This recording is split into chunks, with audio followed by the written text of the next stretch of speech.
Boa noite, amigos e amigas e todos que nos acompanham pelo nosso canal YouTube e nossa página também do Facebook. Nossos votos de muita paz. Sempre para nós é uma alegria muito grande esse nosso encontro semanal, apesar de ser virtual ainda. Estamos aqui em nossa Casa Espírita Luz e Paz, nos propondo a falar sempre do Evangelho de Jesus, de suas mensagens, do seu amor por todos nós, os seus irmãos menores. Mas vamos orar. Senhor e Mestre Jesus, mais uma vez aqui estamos, voltando nossos pensamentos até vós, relembrando dos seus ensinamentos sublimes, para recordar o caminho que nos levará ao mundo melhor. Por isso nos ampara, Senhor, nos inspire, permita aos benfeitores espirituais nos dar toda assistência de amor para podermos transmitir a mensagem de hoje e que todos nós possamos tirar o máximo proveito desses ensinamentos. Antes de nós entrar no assunto propriamente da noite, vamos ler uma mensagem como de costume, assim vamos nos preparando o nosso espírito. Ante o Cristo Libertador, eu sou a porta. Jesus foi anotado por João no capítulo 10, versículo 7. Segundo os léxicos, a palavra porta designa uma abertura em parede ao rés do chão ou na base de um pavimento, oferecendo entrada e saída. Entretanto, simbolicamente, o mundo está repleto de portas enganadoras. Dão entrada sem oferecerem saída. Algumas delas são avidamente disputadas pelos homens que, afoitos na conquista de posses efêmeras, não se acautelam contra os perigos que representam. Muitos batem a porta da riqueza amoedada e, depois de acolhidos, acordam encarcerados nos tormentos da usura. Inúmeros forçam a passagem para a ilusão do poder humano e despertam detidos pelas garras do sofrimento. Muitíssimos atravessam o portal dos prazeres terrestres e reconhecem-se de um momento para outro nas malhas da aflição e da morte. Muitas vezes os umbrais da evidência pública, sequiosos de popularidade e influência, acabando emparedados na masmorra do desespero. O Cristo, porém, é a porta da vida abundante. Com ele, submetemo-nos aos desígnios do Pai Celestial e nessa diretriz aceitamos a existência como aprendizado e serviço em favor do próprio crescimento para a imortalidade. Vê, pois, a que porta recorres na luta cotidiana, porque apenas por intermédio do ensinamento do Cristo alcançarás o caminho da verdadeira libertação. Nós vamos falar um pouquinho no capítulo 18, muitos os chamados e poucos os escolhidos, do item 3 que fala sobre a porta estreita. Então, Mateus anotou as palavras de Jesus no capítulo 7, versículo 13 e 14, dizendo assim: entrai pela porta estreita, porque larga é a porta e espaçoso o caminho que leva à perdição. E muitos são os que entram por ela. Que estreita é a porta e que apertado o caminho que leva para a vida, e que poucos são os que acertam com ela. É bom lembrar que esse ensinamento deve ser entendido no seu verdadeiro significado e não no sentido que as palavras expressam, pois sabemos que a maioria das criaturas são pecadoras e daí Deus condenaria a perdição todas elas, e que não se pode admitir desde que reconhecemos que Deus é todo justiça e bondade. Foi por conhecer perfeitamente nossa posição espiritual deficitária que Jesus empregou as expressões porta estreita e caminho áspero para referir-se a esse trabalho de renovação íntima e que 19 séculos mais tarde Allan Kardec fez a seguinte afirmativa: reconhece-se o verdadeiro espírita pela sua transformação moral e pelos esforços que ele emprega para domar suas inclinações más. Mas vamos voltar um pouco então à parábola da porta estreita. Jesus visitava as aldeias e as cidades que havia ao redor de Jerusalém, ensinando o povo o seu evangelho. No caminho, um discípulo perguntou: Senhor, é verdade que são poucos os que se salvam? Os que se salvam são os que entram pela porta estreita, respondeu Jesus, porque larga é a porta e espaçoso o caminho que guia para a perdição, e muitos são os que entram por ela. Quer dizer, os que entram pela porta estreita são as pessoas que cumprem rigorosamente os seus deveres, que procuram ser boas para com todos, que procuram combater os seus vícios e seus defeitos. Tais pessoas se salvam, isto é, ficam livres de sofrimentos e conquistam bons lugares no mundo espiritual, para onde irão ao partirem da terra. Larga é a porta da perdição, porque as más paixões são numerosas e o caminho do mal, infelizmente, é frequentado pela maioria. A da salvação é estreita, pois o homem que quer transpô-la deve se esforçar para vencer as suas más tendências, e poucos se submetem a isso. É fato que o espírito, dentro da evolução, percorre estradas, vias escolhidas de acordo com os seus critérios, com o seu livre arbítrio.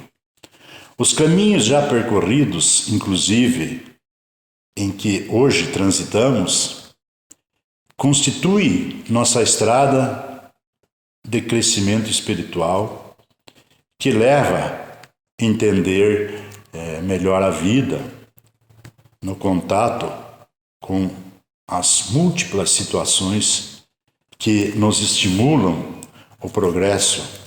Porém, chega o momento em que é necessário perguntar: será mesmo este o meu melhor caminho? Através dele chegarei aonde preciso? Decidimos e agimos conforme critérios próprios, ou seja, dentro de nossas condições. Será que só isso justifica a nossa escolha e torna desnecessária a advertência de Jesus? Entrai pela porta estreita, porque larga é a porta e espaçoso o caminho que leva à perdição, e muitos são os que entram por ela.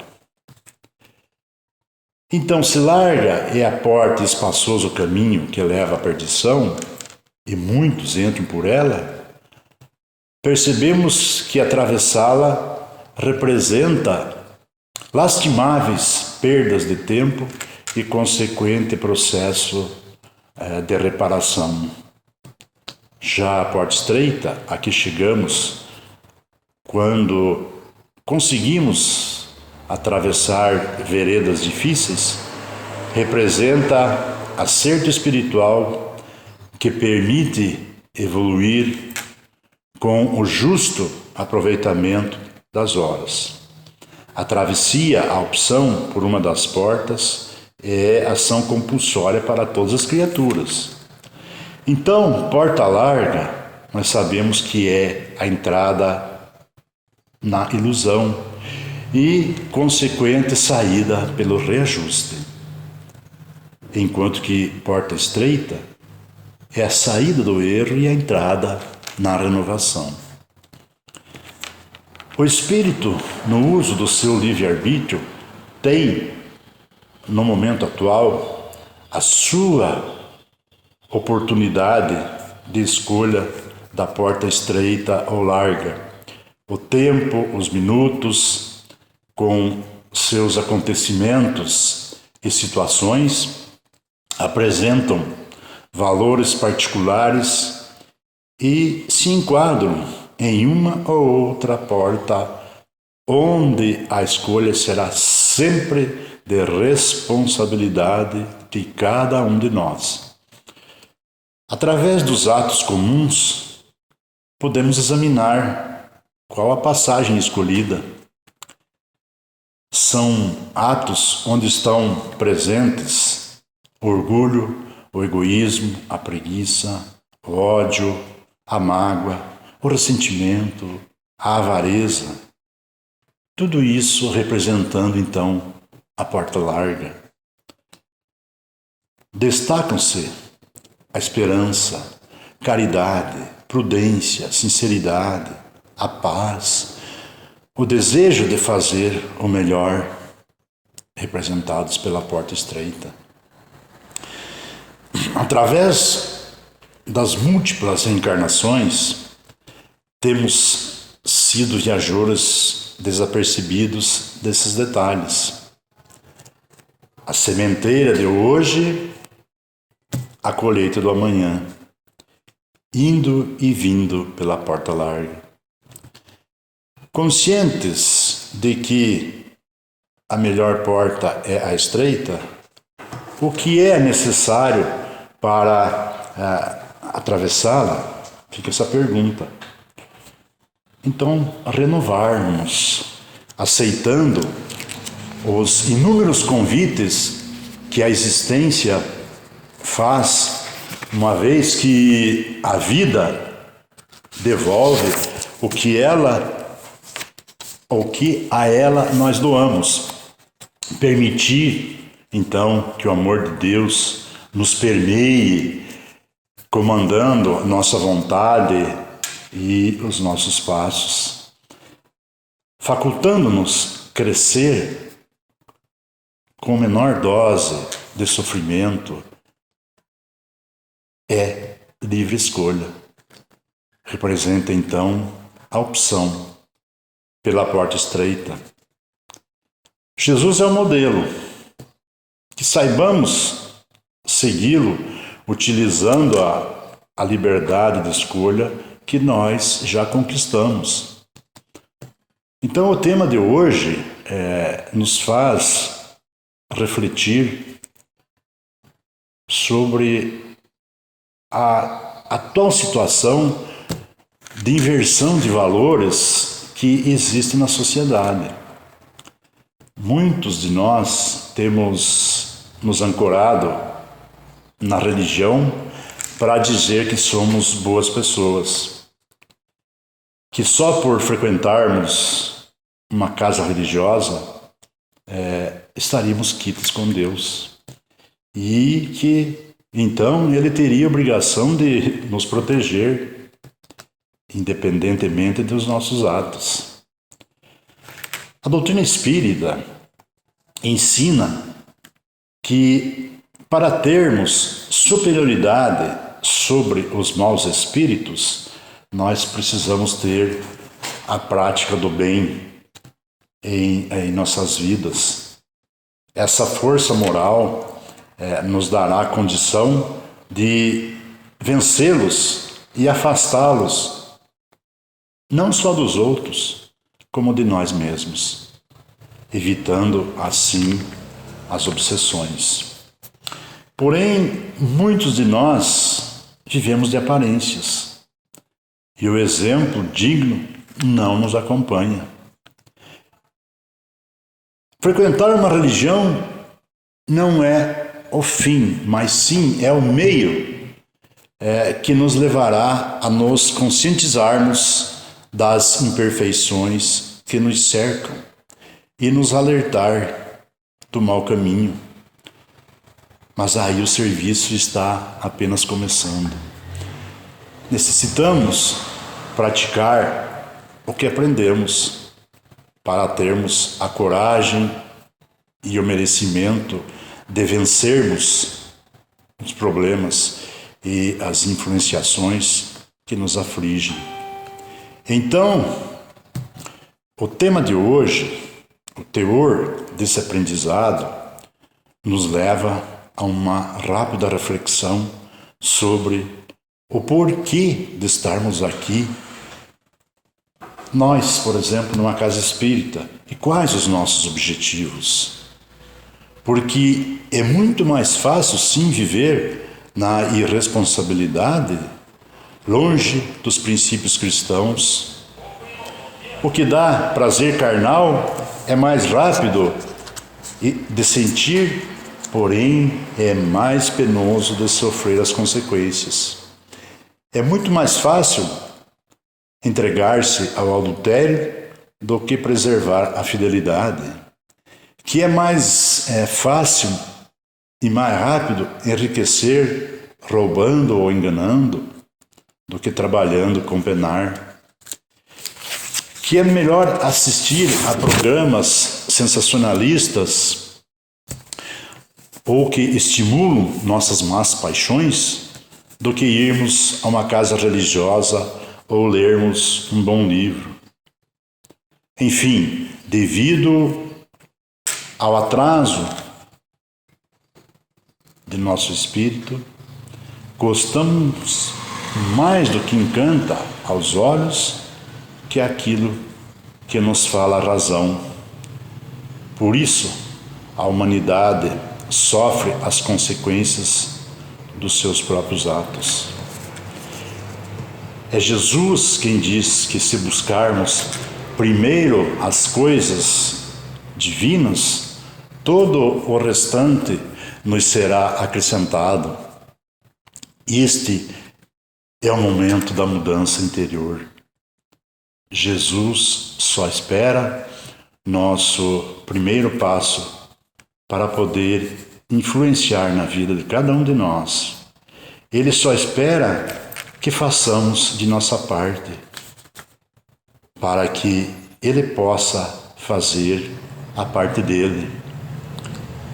E então entramos no reino de Deus, que nada mais é do que a paz de espírito que almejamos.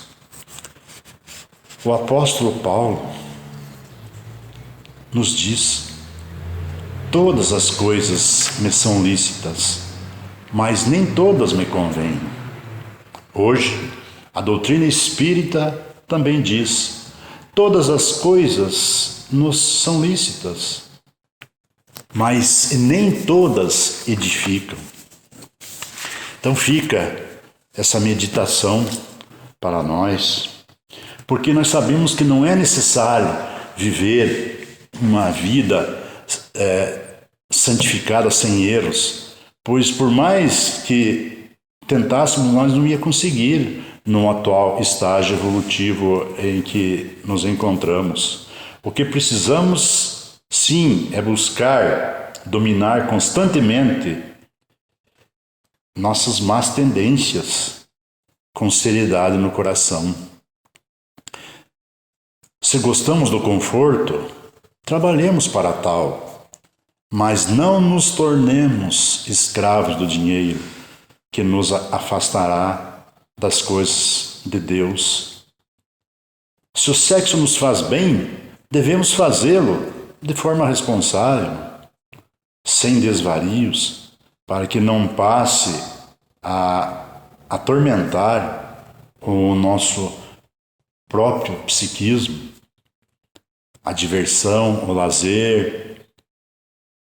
Relaxa-nos, e isso é ótimo, mas não devemos viver uma vida inútil, pois há hora e lugar para nos divertirmos com responsabilidade. Nós estamos no mundo mas nós não precisamos ser homem do mundo. Então fica essa mensagem de hoje para a nossa reflexão.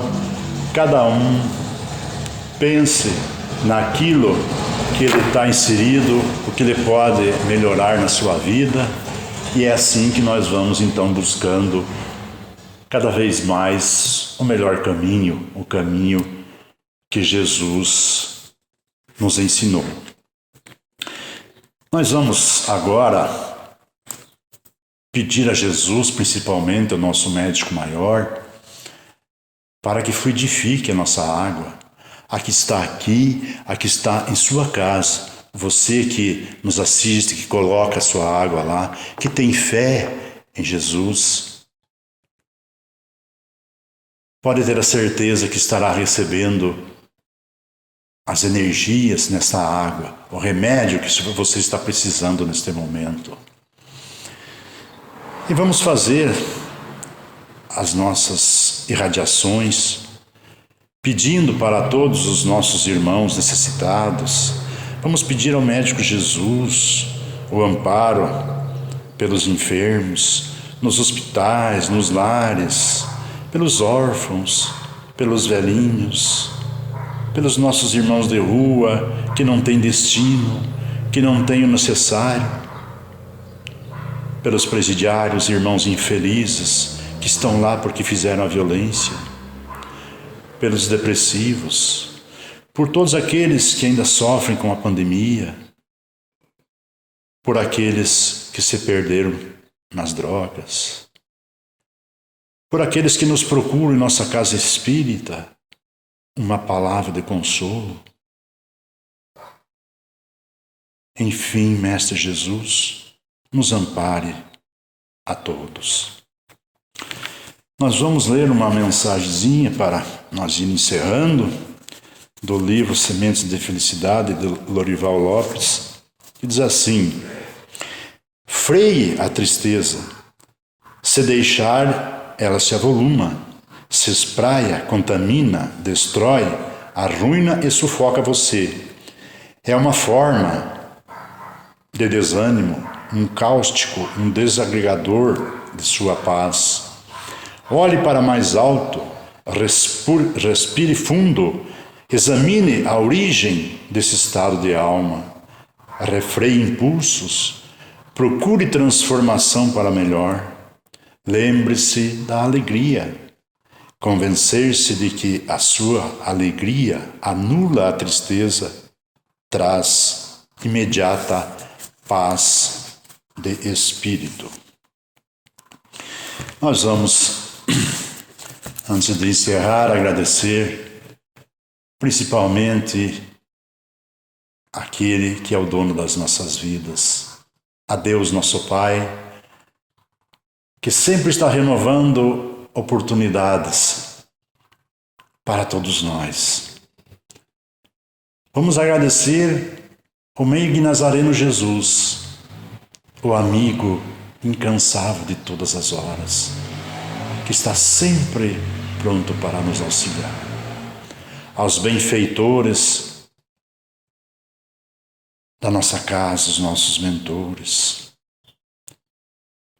os irmãos, os trabalhadores incansáveis, que também nos dão o respaldo. Que Deus os conforte, os reanime de cada vez mais luz. Quero agradecer também a meu amigo Antônio Marcos pela sua valiosa colaboração de sempre e desejar uma semana de luz, de bênçãos, de meditações, porque vale a pena nós fazer a reflexão. Uma boa noite a todos.